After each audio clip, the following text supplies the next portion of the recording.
Hello everyone, আসসালামু আলাইকুম। কেমন আছো সবাই? আলহামদুলিল্লাহ আমি ভীষণ ভালো আছি। তা দুপুরবেলার রান্না বান্না 12টার দিকে আমরা সবাই মানে আমার দুই বাচ্চা আর আমি লচ্ছি বানিয়ে খেলাম। টক দই দিয়ে, গুঁড়া দুধ, চিনি, একটু লবণ, বরফ দিয়ে, ঠান্ডা পানি দিয়ে। আর দেখো আজকে মাসের যে মাছ মাংস সেটা বাজার করা হলো।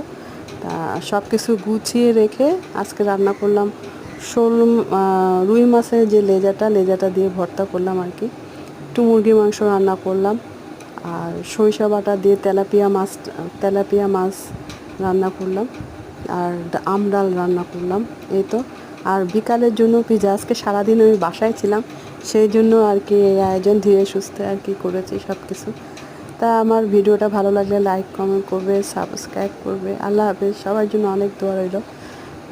সবাই ভালো থেকো, সুস্থ থাকো। আল্লাহ হাফেজ।